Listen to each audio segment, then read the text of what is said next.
बुद्ध के पास एक छोटा सा बालक आया। वह एक टकटकी बांधकर बुद्ध को देखे ही जा रहा था। बुद्ध की नजर उस पर पड़ी। बुद्ध उसके पास गए। बालक ने कहा, मुझे कुछ चाहिए। कहानी सुनाने से पहले क्या आप जानते हैं कि आखिर में हमें क्या चाहिए? इसके पीछे हम भाग रहे हैं। क्या हमें धन दौलत चाहिए, मान सम्मान चाहिए, बड़ा घर, बड़ी गाड़ी या बड़ा पद चाहिए? क्या हमें पावर चाहिए? और जिसके पास ये है, क्या आप उन्हें कुछ और नहीं चाहिए? उन्हें भी कुछ चाहिए। सबको कुछ ना कुछ चाहिए। तो ऐसा क्या है जो हमें कभी नहीं मिलता और जिसके पीछे हम लगातार भागते रहते हैं? वह है संतुष्टि। संतुष्टि हमें कभी नहीं मिलती। क्या कभी आपको संतुष्टि मिली है? जैसे ही आप किसी चीज को चाहते हैं वह आपको मिल जाती है, तब आपको संतुष्टि मिलनी चाहिए। लेकिन क्या आप तब संतुष्ट हो जाते हैं? आपकी दौड़ रुक जाती है? नहीं, आप दो काम करते हैं। पहला तो यह है, जो मुझे मिला है यह छीन ना जाए, इस डर में चले जाते हैं। दूसरा, आप एक नया टारगेट सेट करते हैं कि आप मुझे वह पाना है और मुझे उसे संतुष्टि मिलेंगे। लेकिन नहीं मिलती। संतुष्टि को पाने के लिए आप जगह जगह भागते रहते हैं। कभी किसी से मिलते हैं और कभी किसी की बात सुनते हैं और कभी किसी की। लेकिन यह एक चीज है जो आपकी पकड़ में ही नहीं आती। लेकिन ऐसा होता क्यों है? इसका साधारण सा जवाब यह है कि आप वह नहीं देख पा रहे हैं जो वास्तव में हो रहा है। लेकिन वास्तव में क्या हो रहा है यह कौन बताएगा? क्योंकि आप देख नहीं सकते कोई आपको दिखाना चाहे तो आप समझ नहीं सकते। आपकी आंखें जो बाहर की ओर देखती हैं और उसे देखकर जो आप समझते हैं, वह इस बात पर निर्भर करता है कि आपका अंतर विकास कितना हुआ है। क्या आपके पास अंतर्दृष्टि भी है? बाहर की ओर देखती है आंखें, लेकिन एक दृष्टि होती है जो भीतर की ओर देखती है और यह दृष्टि आपको मदद करती है बाहर की चीजों को समझने में। जैसे अगर आपको कोई 60, 70 या 80 से अधिक वर्ष का बुजुर्ग कोई बात कहे तो आप उसे मानते हैं, क्योंकि आप यही समझते हैं कि कोई बुजुर्ग ही सही सलाह दे सकता है। लेकिन अगर कोई बच्चा आपको कोई सलाह दे रहा है तो आप उसे अनदेखा कर देंगे, अनसुना कर देंगे। एक कारण है आपका इनकार, जो आपको कुछ समझ में नहीं देता। दूसरा कारण है, आप यह सोच नहीं सकते कि बच्चे भी आपको सलाह दे सकते हैं। बुद्ध के पास एक 7 वर्ष का बालक आया तो है टकटकी बांधकर बुद्ध को देखे ही जा रहा था। बुद्ध की नजर उस बालक पर पड़ी तो बुद्ध उस बालक के पास गए। बुद्ध ने कहा, तुम्हारा नाम क्या है? बालक ने कहा, मेरा नाम तीस है। मैं सर्वस्थी के घनिष्ठ श्रेष्ठी का पुत्र हूं। मुझे आपसे कुछ चाहिए। बुद्ध मुस्कुराए और बुद्ध ने कहा, मैं जानता हूं तुम्हें क्या चाहिए। क्या तुमने अपने माता पिता से अनुमति ले ली है? तीस ने कहा, हां, मैंने उनसे पूछ लिया है। बुद्ध ने कहा, क्या तुम्हें परिवार अच्छा नहीं लगता? क्या तुम्हें अपने मित्र, खेल खिलौने या अच्छी नहीं लगती? तीस ने कहा, सब अजीब है। मैं जिसे भी चाहता हूं उससे एक बंधन में बंध जाता हूं। मैं जिन्स भी खिलौने को चाहता हूं, फिर उसी खिलौने से डरता भी हूं कि कहीं वह टूट ना जाए। मेरी मित्र की माता पिता मर गई। मैंने उन्हें मरते हुए देखा। अब मैं डरता हूं अपने माता पिता को खोने से। तब मैंने एक दिन रास्ते में कुछ लोगों को एक मरे हुए व्यक्ति को ले जाते हुए देखा, लेकिन मुझे तब इतना डर नहीं लगा। मुझे उस व्यक्ति के लिए कोई दुख नहीं हुआ। तब मैंने जाना कि जिसे मैं चाहता हूं, मेरा दुख भी केवल उसी के लिए होगा। बुद्ध मुस्कुराए और बुद्ध ने कहा, क्या तुम्हें नहीं लगता तुम एक और बंधन बांध रहे हो?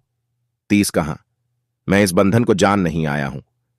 आखिर यह क्यों मुझे किसी से बांध देता है? बुधन्नी सारी पोत को बुलाया और तीस को प्रवज्ञा दिलाई। अब तीस सामने वीर बन गया। बुद्ध ने उसी दिन ध्यान की पद्धति सिखाई। तीस ने भी पूरी लगन से जो बुद्ध ने कहा सब अपनाया, सब जाना।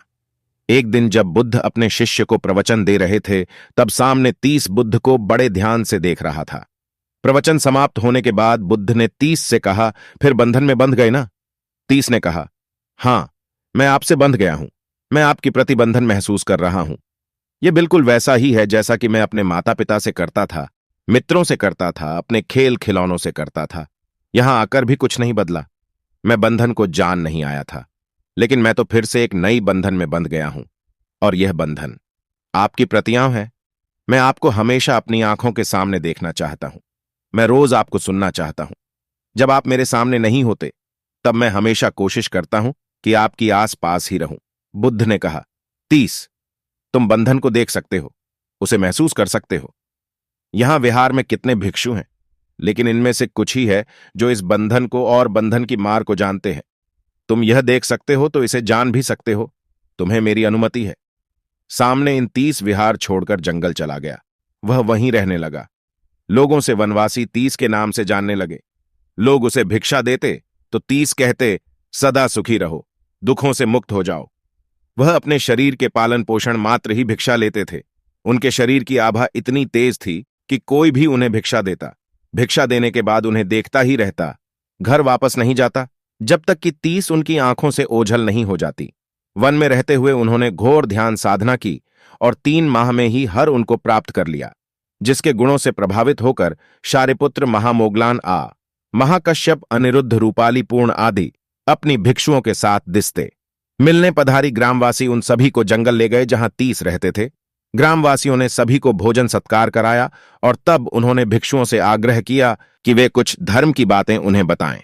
तब सारिपुत्र ने 30 से कहा, 30 धर्म कथा सुनाओ। सभी उपासक कहने लगे, हमें इनसे नहीं सुनना, इन्हें केवल 2 ही वाक्य आते हैं, सदा सुखी रहो, दुख से मुक्त हो जाओ। सारिपुत्र ने कहा, 30, यह तो बताओ कि दुख से कैसे मुक्त हुआ जाता है, कैसे सुखी हुआ जाता है। किसने कहा जो व्यक्ति संसार में व्यस्त है, जो कभी भी अपने ऊपर ध्यान नहीं देता, वह कभी भी अपने दुखों से मुक्त नहीं हो सकता, क्योंकि अगर वह सुख का आनंद ले रहा है तो उसे दुख भी भोगना ही होगा, चाहे वह जितनी भी जतन करें, चाहे वह बुद्ध को सुने या किसी और को। मात्र सुन लेने से उसके जीवन में कुछ नहीं बदलने वाला। केवल उसी व्यक्ति को सुख प्राप्त हो सकता है जिसने अर्थ को प्राप्त कर लिया है।